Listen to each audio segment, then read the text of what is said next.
Welcome to College Admissions Toolbox, giving you the edge you need to get into the colleges of your dreams, with your host, Steve Schwartz. That's me. Today we're talking with Shelley Enger. Shelley, how are you doing today? Doing great. Thanks for having me. Thanks so much for being on this show. You actually are a freshman application reader for UC Berkeley, and you also work with STEM-focused students, helping them out with their college applications. Tell us a little bit about how you got into all this. Yeah, I'd be happy to do that. Well, I actually came to college admissions advising through a kind of meandering path. I think that's probably a lot of people's stories. I worked for many years in cancer research. I'm a cancer epidemiologist. And I actually, after about 10 years, I ended up leaving my role as a research scientist for family reasons and started working as a research consultant, which I still do. But it's kind of a project by project situation. And I was feeling like I wanted to do more. I wanted to help younger people who wanted to enter careers in science. And I had all this experience. So I actually sort of planned this out. I simultaneously developed a college admissions advising practice and developed the curriculum for courses that I teach students about the process of research science. And the reason that I did both of them at the same time was I felt that, they kind of have to go hand in hand for STEM students who are in high school, because STEM students in high school, their biggest educational milestone is applying to college. And so I needed to understand that side of it, and I wanted to understand that side of it a bit better. And also, coming from a background in higher education, I had a pretty good idea of what was going on in different universities and colleges. And so that just kind of was how I got the ball rolling. So I reached out to my alma mater, UC Berkeley, and applied for a job as a freshman application reader. I found out about that because I had done a lot of volunteering on behalf of the university, outreach, reading applications for scholarships for the Alumni Association. And I felt that my analytical skills as a research scientist and my ability to make sense of different types of data and information would actually be helpful in the admissions process. And also, I'm located in Southern California, where about half of California applicants come from who apply to UC Berkeley. And so I thought that my location would also help. And they agreed and hired me as a reader. And so this was a great opportunity, I think, for me to give back to my alma mater, because where I had actually just a wonderful undergraduate experience. I think that is where I really learned how to think. And so it was great to be able to have the opportunity to help select future freshman classes. And it's really rewarding to be a reader. But also, it really helps that other side of my practice, which is helping young students become scientists. I love science. I read about it constantly. And it's something that excites me, and it excites young people too. And so I wanted to help them deepen their interest in science and also give them the tools they need to achieve their longer-term goals of a career in science, while also helping them identify colleges that would be a good fit for their personal and professional goals, and then helping them through the admissions process. No, of course, it sounds like a really amazing and rewarding career that you've built for yourself, working as the application reader and also helping the students get into science and apply to college. One thing I'm sure a lot of our listeners out there are really interested in is just what exactly is involved in being an application reader. Could you maybe walk us step by step through the process? Sure. I'll give you an idea. It's actually a really amazing process, and I'm very proud to work for the university. It's a seasonal position. So because the university has so many applications, I think last year maybe we had 78,000. The Office of Admissions needs additional help, and so they hire a lot of counselors, counselors in high schools and community colleges, as well as interested alums who have private counseling services, or others who have related interests to actually read the applications. And we're all really excited to go there. It's just a wonderful, inspiring experience. We train. The training is actually quite involved. We train at the beginning and then throughout the process. And the goal is to make sure that we read the applications consistently so that the process isn't arbitrary. And I appreciate the efforts of the Office of Admissions. Everything is about the students and about the applicants, making sure that we treat each of them fairly. We are actually limited as to the number of applications we can read in a given day, because they don't want some of us reading applications at 2 a.m. when we're exhausted and not giving somebody a fair shake relative to somebody else who might have their application read at 10 a.m. So we have to be alert, and if we're tired, we have to set it aside for the day. So it's a great opportunity. But basically, reading the application, it's a holistic review. So we're actually considering all aspects of every application when we are considering each student. So that goes beyond just grades and test scores, but also activities that they've been involved in, leadership, character, all of these qualities that help us try to picture that student on our campus. UC Berkeley wants a variety of students, and I'm speaking for myself personally, and my personal experience as a reader, not on behalf of the university, but it's been my experience that the university wants students who will be actively involved in campus. And that doesn't mean that they can't be introverted. There are wonderful students who are not as outgoing, and that's absolutely fine. But we want students who have a passion and interest, in academics and extracurricular activities, because students who get involved tend to be more successful. And I don't just mean successful in terms of grades, but successful as students on campus are less likely to leave and just have a better experience. And that's really what we want. So we review all aspects of the application, including the grades, the test scores, the personal statements. That's a big part of it, because that helps the reader understand the student. We hear their voice and learn what really motivates them.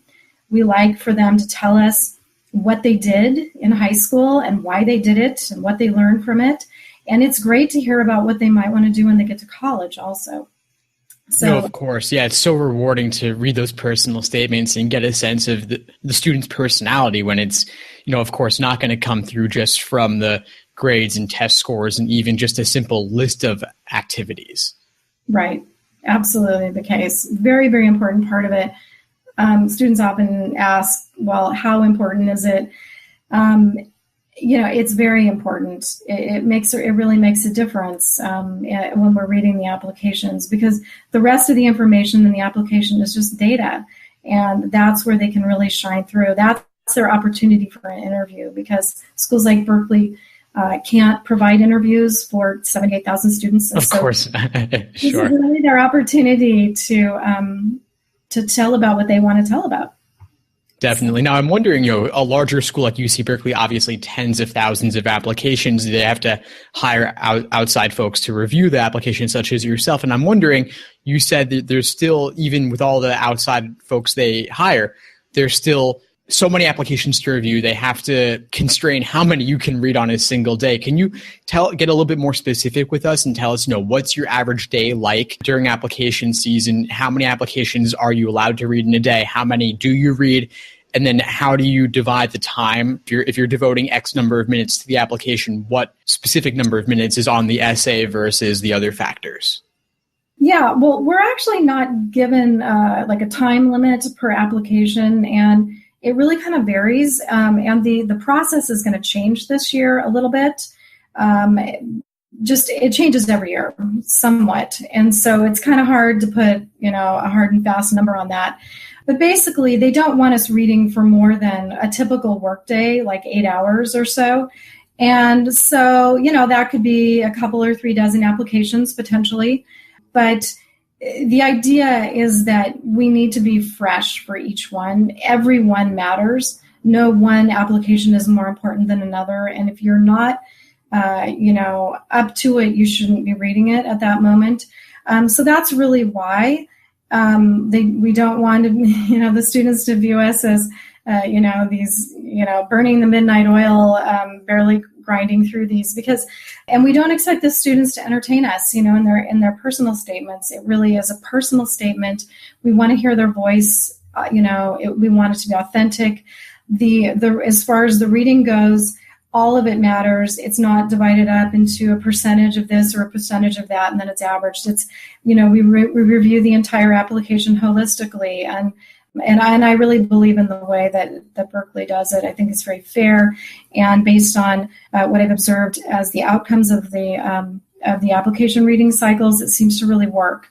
The students that we bring onto campus, the freshmen, are wonderful and involved in so many different things, so smart, inquisitive, ask lots of questions. I think the professors seem to be really happy. Again, I'm speaking from personal experience, but that's really the goal of the process. No, definitely. I think it's great. I totally get what you're saying. One thing we really love to hear on college admissions too about Shelley are stories. I'm wondering if you could take us to the moment in time of the worst college admissions moment that you've seen or experienced, and then we'll kind of delve into some of the lessons we could learn from that. Anything come to mind? Yes, actually.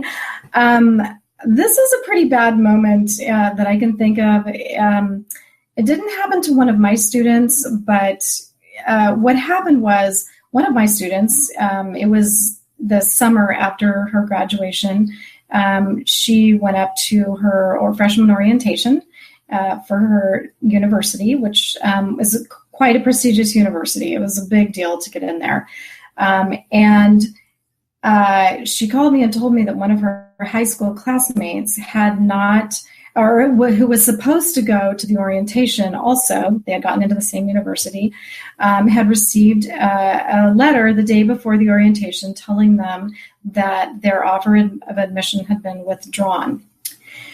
Now, the reason the offer was withdrawn was that the student hadn't maintained, and I'm not going to say his or her senior year grades to the standard required by that university. And this was, of course, a really sad story, but I think it brings up a couple of issues that are worth talking about. One is that an offer of admission is almost always conditional on completing your senior year with grades that are consistent with the grades that you earned before your senior year.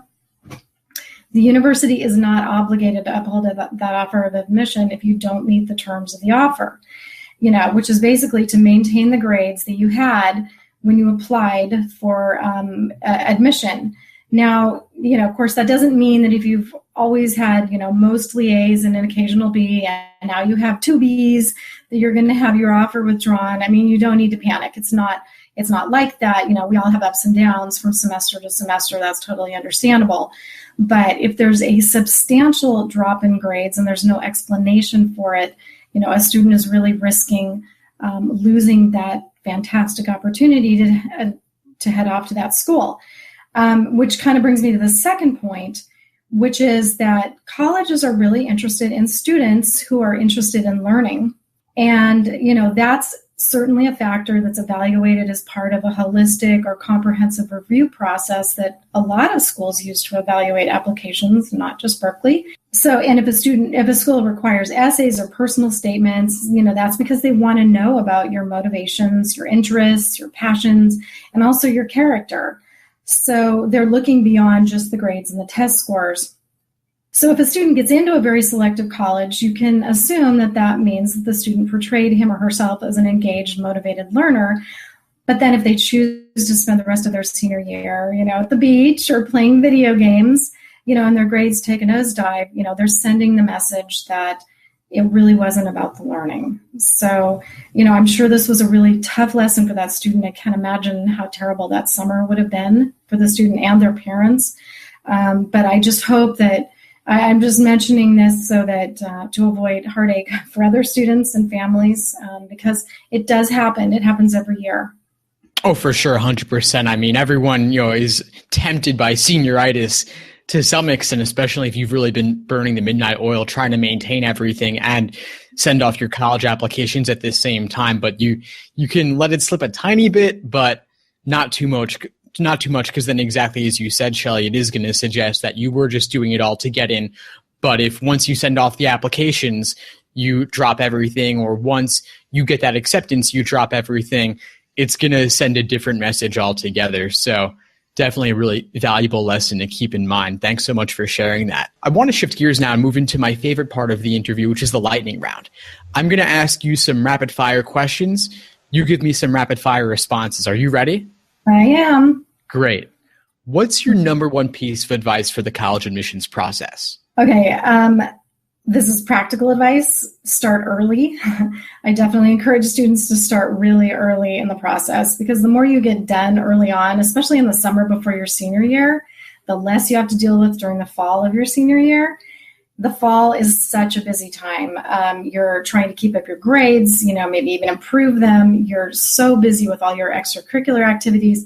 And this is really like an extra class. I mean, if you add up the time you spend getting those applications out, it's like another class. So the more you can do in the summer, I think the better.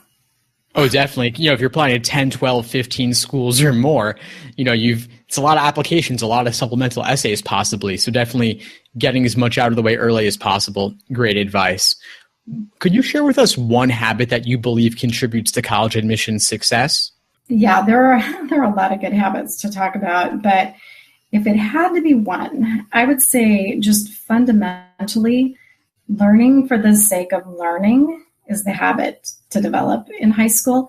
Not just for the grades and the test scores, but for the joy of learning. I really think that students who've discovered that joy of learning and are truly motivated to learn just seem to stand out in the process, in the college admissions process. They're usually well-read. They present themselves well in interviews because they can speak articulately about a variety of topics and also their motivations. And they really shine through on their personal statements and essays. So, develop a habit of reading and just being informed. Find something you love to do and learn more about it. That's what I think is probably the single most important habit in my mind. Oh, definitely. No, I agree. Displaying that, intellectual curiosity is something that really stands out on an application, especially in an essay. And, everyone has the capacity to be interested in something. If you haven't found it yet, you've just got to keep looking, because everyone can find something they can be passionate about and curious about and want to go deep down the rabbit hole with. So, keep exploring, keep looking out there. What's one online college admissions resource that you absolutely love? Actually, the one bit of advice that I give my students, it's not an online, like a single online resource, but especially for my STEM students, but this would help other students too, I think, is to Google the name of college that you're interested in. And along with that, Google the words science news or research news or just news, okay? And the reason is, so for example, you could Google UC Berkeley science news, and you will get all kinds of really wonderful information about new programs or research grants that faculty have obtained at UC Berkeley, for example. And this information can help you in your college search, and it can also, give great information about things you might want to do. If somebody just got a huge grant looking at artificial intelligence and that's something you're really interested in, that might be somebody you want to intern with when you're in college. So you look on the college websites, but there's a lot of information just by Googling that you can find about that school. It's just another approach to learning more about the school. It's very simple and obvious, I think, but I think a lot of students don't do that so much, because if you dig around in the websites, you can find a lot of good stuff, and they'll post news articles on the websites also, but sometimes it's easier just to find stuff by Googling it. That's really great advice, Shelley. I mean, the idea that you find university press releases, or maybe even in their official publications, or also student-run publications too. You could see what specific professors are up to with regard to research, and then that is an opportunity for an internship or research assistantship down the line. But at the same time, during the application process, for schools that offer interviews, you can talk about those things during the interview. For an essay about why you want to go to that school in particular, you can mention a detail or two about that you've discovered in your research. And it can really demonstrate to schools that you are committed and interested in going to their school specifically as well. Great advice, Shelley. What's one book that you believe no college applicant should be without? It's hard to think of one single book, but I guess I would have to say the Fisk Guide. It's a comprehensive look at many colleges and universities, both in the U.S. and Canada, of course. I like its best buys list, especially considering the high cost of attending college right now. And it provides a lot of information about not only about academics, but, campus culture and all that is so important to the students. But it's important to remember that it only includes a few hundred schools, and they're carefully selected, which is great. But there could be other schools that are a good fit for a particular student that aren't in that guide. And so I just want to mention, if it's okay, one other resource that I actually use occasionally. It's the Hedberg Maps, collegemaps.com, which produces maps that show something like 1,300 four-year colleges in the U.S. and Canada. It doesn't give information about the college. It's just a map, okay? But I think it can be actually a pretty useful resource for students and parents, just at least to get their bearings on the locations of colleges, especially if a student's interested in a particular geographic area.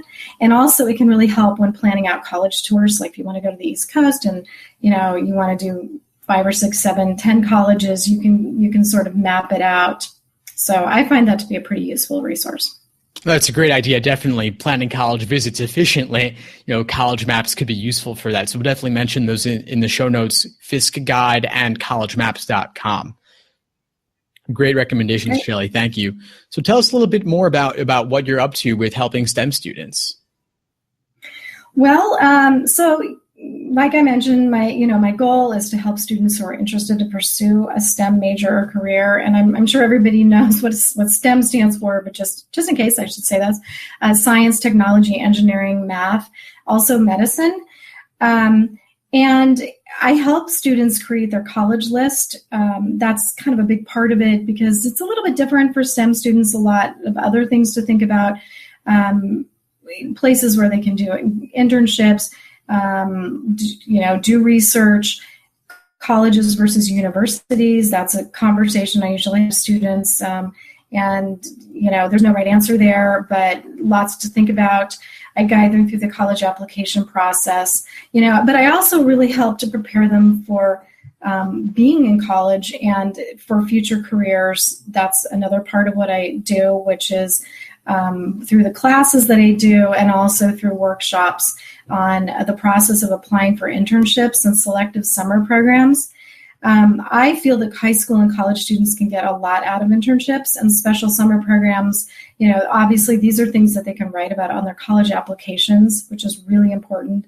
It shows their true interest in science and also the experience that they've gained. But these experiences can also help shape their career path. And that was definitely my personal experience. I participated in a lot of internships and volunteer experiences, paid, unpaid, throughout college, and it made a huge difference in what I decided that I wanted to do for my career. And I also think that high school students are really capable of contributing in positive ways in a research lab. They haven't developed those biases in science that us old folks have. And, so they bring fresh perspectives, and they also bring a lot of energy and enthusiasm. So I'm in the process of developing an online platform to host internship development workshops to help students develop the skills that they need to find their own internships, which will help with their career development, but also their college applications. And also, because I think we all know that what students have done while they're in high school is just critical to the success of their applications. And I guess this is what this is all about. So listeners who are interested in what I do should feel free to contact me at my website. Great. And tell us what your website is, Shelley. It's future-scientist.com. And my email address is Shelley, SHELLEY, at future-scientists.com. Great. Future-scientists.com. We'll link to that in the show notes as well. Shelley, thank you so much for giving us all this great information and advice. I'm sure our listeners out there are going to love it. Well, you're very welcome. Thanks for the opportunity to be here. Take care. You too. Some of you guys were asking me about how you should go about getting feedback on your college essays and your college essay topics to start with. So I just wanted to give you some quick tips on this.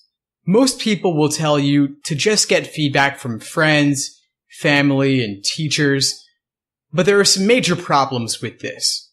I mean, sure, they can give advice and read drafts, but it can get kind of tricky sometimes. They know you personally, but the people reading your application don't. It can be hard to say no to these people you know and respect if you don't agree with the changes they want you to make. What you really need is feedback from people who haven't met you before, who can give you their real, honest, constructive criticism and advice to help you write the best essay possible. But at the end of the day, it's going to be your essay, and you need to be able to say no if you don't agree with one of their changes. So I really recommend getting feedback from people you don't know, or at least people you don't know very well. This way, you'll feel more comfortable disagreeing with them if you don't like the suggestions they make. So you're probably thinking, where do you find these people? I mean, one thing you could do is ask friends of friends, acquaintances, to exchange college essays, the sort of thing you review mine, I'll review yours. But another place you can find these people is, of course, the internet. I really think this is one of the best ways. There's just something about the internet that makes it easier for people to get really honest with their feedback and share what they really think about things. So I've built a small private online community where you can get feedback from other students who are going through the process right now. By working together with other students, you can share advice and get feedback on your college essays. You'll also get feedback on your college essays from me personally. This private online community is just one of several resources I've put together. They're all part of a course I've created to help you write effective college essays. You can join this community and sign up for the online college essay course at collegeadmissionstoolbox.com/essays. Thanks for listening to College Admissions Toolbox. Head over to www.collegeadmissionstoolbox.com to get more free tools and resources that will help you get into the colleges of your dreams.